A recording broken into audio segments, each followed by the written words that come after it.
हे focus, आप लोग का पढ़ाई एएफएम का बहुत अच्छा चल रहा होगा। All I need is just 5 minutes from you all. अभी कुछ स्टूडेंट से बात हुई है, देवर लाइक सर टारगेट जैसा हमने सोचा था वैसा नहीं हो पाया, तो अब क्या करें। So here is my 5 minute tip talk for you all and trust me it is going to help you a lot. सबसे पहले इंश्योर करना कि 5 chapters which are mutual funds, portfolio management, valuation of security, derivatives and mergers acquisition या advanced capital budgeting में से ये 5 chapter कोई भी एक उन दोनों में से आप लोगों को बराबर से करके जाना ही जाना है, because these 5 chapters as per my analysis of few attempts guarantee 60-70 marks आना ही आना है इनमें से।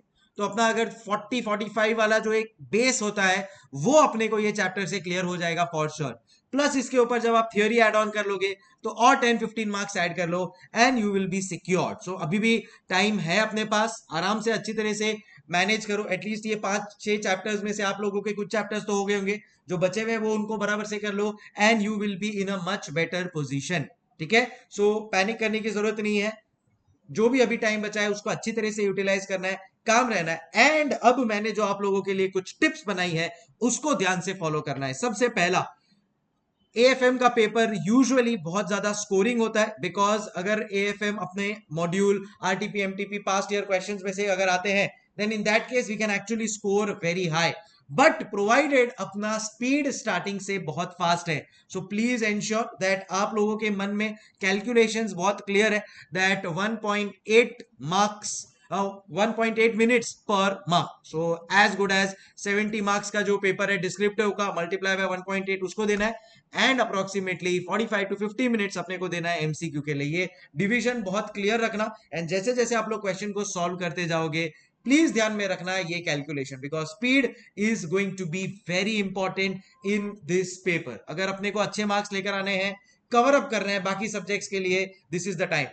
अगर पेपर थोड़ा अभाव एवरेज है, जैसे नवंबर 24 का था, कुछ रिवर्स लेवल क्वेश्चंस थे, कुछ क्वेश्चंस में इंफॉर्मेशन मिसिंग था, तो वो टाइम पे थोड़ा सा पैनिक ही हो जाता है। तो प्लीज एंश्योर कि ऐसे टाइम पे अपन एन 40 मार्क्स का जो डिस्क्रिप्टिव है ना वो एकदम इनिशियली अटेम्प्ट कर ले अच्छी तरह से।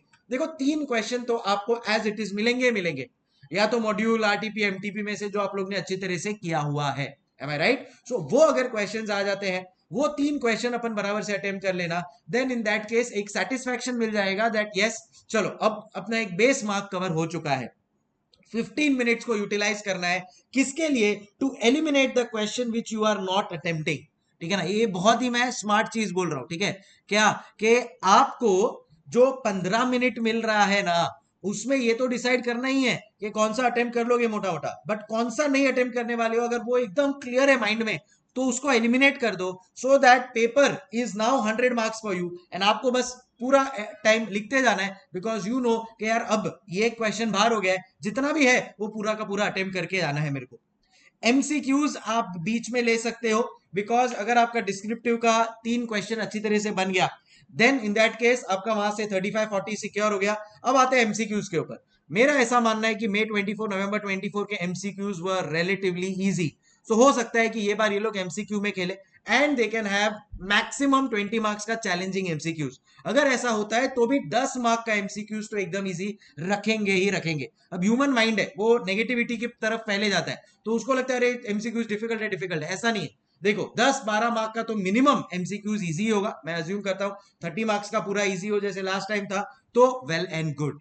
बट अगर नहीं भी होता है तो प्लीज आइडेंटिफाई करना आपको आना चाहिए कि उसमें से कौन सा इजी है, उसको पहले सॉल्व कर लो, उतना मार्क कर लो। 10-15 मार्क अगेन अपने पास आ गया तो बाकी का जो चैलेंजिंग एमसीक्यूज है वो भी स्मूथली हो जाएगा।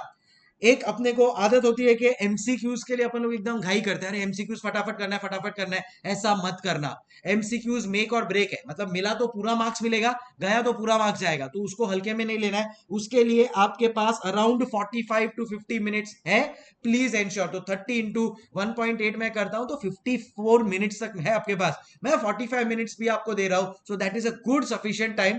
जहां पे भी एकदम कॉन्फिडेंट हो एमसीक्यू के लिए सॉल्व कर लो, on the spot cross check कर लो, आंसर के साथ टैली भी हो जाएगा आपके पास जो 4 ऑप्शंस है, मार्क कर लो, you will feel very much safe and secure. तो एमसीक्यूज के लिए ये स्ट्रैटेजी रखना है। लास्ट अटेम्प्ट में थियोरी अराउंड 10-12 मार्क का ही आया था, तो हो सकता है कि ये बार थियोरी है। मैं आप लोगों को टेलीग्राम चैनल के ऊपर अभी वापस से वो अराउंड 1.5 आवर का जो मेरा थियोरी का लेक्चर है उसका लिंक दे देता हूँ। ऑलरेडी टेलीग्राम पे मैंने आप लोगों को थियोरी का जो नोट्स है, जो आपको कल ट्रैवल करते वक्त 10 बजे के बाद आपके को खाली थियोरी पढ़ के जाना है, जो मैंने आप लोगों को नोट शेयर कर दिया है, बस उतना करके जाना है। वो अराउंड 20 मार्क्स का आ गया, then in that case again वो अपने लिए एक बोनस हो जाएगा। तो वो लेक्चर 10 to 1 में वो लेक्चर एंड मेरे वो नोट्स ही करके जाना है। That's it, nothing else to be done. So description में तुम लोगों को मैं टेलीग्राम का लिंक दे रहा हूं, कमेंट्स में ज्वाइन कर लो, ठीक है। तो अब ये 15-20 मार्क अपना सिक्योर हो गया, नोट्स वाइज भी लेक्चर वाइज भी। नाउ मैंने है ना लास्ट 10-15 साल जितना भी पढ़ा है प्रैक्टिकल टॉपिक्स, प्रैक्टिकल चैप्टर्स ही पढ़ा है। इंटर में भी मैं कॉस्टिंग एफएम पढ़ाता हूँ, फाइनल में भी मैं एससीपीएम फाइनेंशियल मैनेजमेंट पढ़ाता हूँ, सब प्रैक्टिकल है। मैं आपको एक बात बताता हूँ, प्रैक्टिकल टॉपिक्स में ना कभी कभी चैलेंजिंग क्वेश्चन आता है, मुझे भी चैलेंजिंग लगता है इतने टाइम पढ़ाने के बाद भी। मेरा एक ही मंत्र है, दैट स्टार्ट करो, क्वेश्चन को पढ़ो, एज इट इज क्वेश्चन में जो लिखा है ना वही वैसा का वैसा वर्किंग नोट बनाना करो। एक बार आप स्टार्ट करोगे ना, आपका माइंड आपको सिग्नल देगा, ठीक है भाई अब ये नेक्स्ट स्टेप कर सकता है। एक स्टेप आया, चल अभी नेक्स्ट स्टेप पे चल। तो अपने को ना ये ऐसा लैडर चढ़ना है, बट वो लैडर अपन सीधा फर्स्ट से फिफ्थ स्टेप पे नहीं जाएंगे, जाएंगे फर्स्ट सेकंड थर्ड फोर्थ से ही। तो अपने को लगेगा यार सीधा फिफ्थ स्टेप पे चले जाओ तो नहीं हो पाएगा। तो आप वर्किंग नोट बनाना चालू करो, एक स्टेप करो, जितना आता है उतना बराबर से लिखो, वर्किंग नोट बनाओ, and trust me it is going to be very helpful. So यहाँ पे ये जो फिफ्थ और सिक्स पॉइंट है वही है, ये देखो, AFM is a numbers game, ठीक है, और वही मैंने पढ़ाया है जिंदगी में। तो मैं ये अपने एक एक्सपीरियंस से बोल सकता हूँ, लॉजिक्स अप्लाई करो, ठीक है, भूल जाओ बाकी सब चीजें, अप्लाई करो अपना लॉजिक्स, जो दिया है क्वेश्चन में उसको ब्रेक डाउन करके लिखते जाओ, एंड आपको आगे की राह मिलती जाएगी। पैनिक करने से कुछ आपको मिलने नहीं वाला है। So it is stay logical, right well, even if you know half answers, right it and come, आगे का राह मिलते जाएगा। और जितना आता है उतना तो ढंग से लिख लो। वर्किंग नोट्स बहुत इंपॉर्टेंट होता है एएफएम में।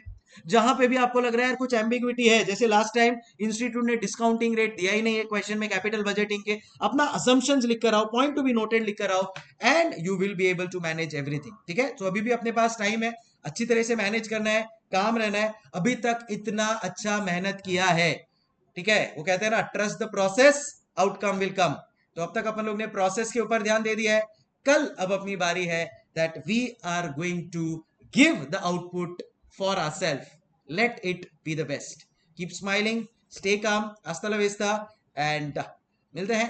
एंड होपफुली बहुत अच्छी तरह से आप लोग लेकर आएंगे, मैं प्रे कर रहा हूं, मैं भी आप लोग जितना ही टेंस हूं, and let's hope things go well. Thank you so much, take care.